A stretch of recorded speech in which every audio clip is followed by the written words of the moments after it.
Gibt es unter Ihren Bekannten einen Menschen, der immer dieselbe Kleidung trägt, seit Jahren dieselbe Tasche benutzt, mit niemandem spricht und sich ziemlich seltsam verhält?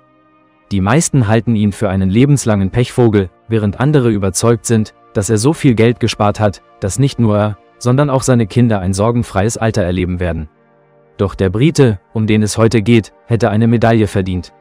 Er gab jahrelang vor, arm zu sein. Niemand hätte je gedacht, dass er ein Millionenvermögen angehäuft hatte. Wie hat er das geschafft? Fangen wir von vorne an. Anfang der 2000er Jahre meldete ein Geschäftsmann namens Alan Yeomans Insolvenz an. Das ist nichts Ungewöhnliches, so etwas kann jedem passieren. Alan teilte den zuständigen Behörden mit, dass sein Unternehmen nur Verluste gemacht habe und er daher nicht nur seine Firma, sondern auch seinen gesamten Besitz verkaufen musste, um seine Schulden zu begleichen. Trotzdem blieben ihm noch einige Kredite. Alan behauptete, er habe nur genug Geld, um seine grundlegendsten Bedürfnisse zu decken. Von einem Hauskauf ganz zu schweigen. Der Mann erklärte sich für bankrott und zog in einen Schuppen. Seine Freunde brachen den Kontakt ab. Auch das passiert oft mit Menschen, die ihren finanziellen Status verlieren. Diejenigen, die er für enge Vertraute hielt, lachten nun nur noch über ihn. Seine jetzige Unterkunft war früher ein Kuhstall. Alan hatte nur genug Geld für die billigste Verkleidung. Die Renovierungsarbeiten führte er selbst durch. Auch das Dach war in einem schlechten Zustand. Die Lästereien und Witze der Nachbarn störten ihn nicht.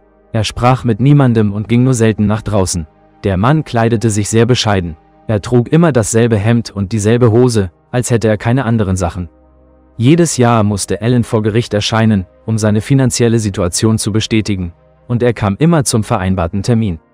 Doch eines Tages blieb er aus. Die Behörden reagierten schnell und fuhren zu Alans Haus. Die Polizisten fanden schnell seine Behausung, die von außen tatsächlich wie ein Schuppen aussah. Doch die Fassade wirkte viel gepflegter. Als er auf ihre Aufforderung hin die Tür öffnete, erstarrten die Beamten vor Staunen. Sie erblickten eine große Treppe, die mit einem roten Teppich ausgelegt war, der mit Goldfäden durchwirkt war. Die Inneneinrichtung bestand aus den teuersten Holzsorten.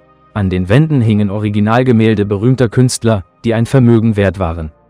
Im Haus standen prächtige Statuen und von der Decke hingen luxuriöse Kronleuchter. Und das war nur das, was auf den ersten Blick sichtbar war. Die Wohnung umfasste 6 Schlafzimmer, eine große Bibliothek mit wertvollen Büchern, ein Fitnessstudio, Gästezimmer, einen Pool und sogar eine Tanzfläche. Wozu er die brauchte, unklar. Vielleicht veranstaltete er Partys für sich allein, um seine Einsamkeit zu ertragen? Das Haus war geschmückt mit Sammlerstatuetten, antiken Möbeln und teuren Vasen.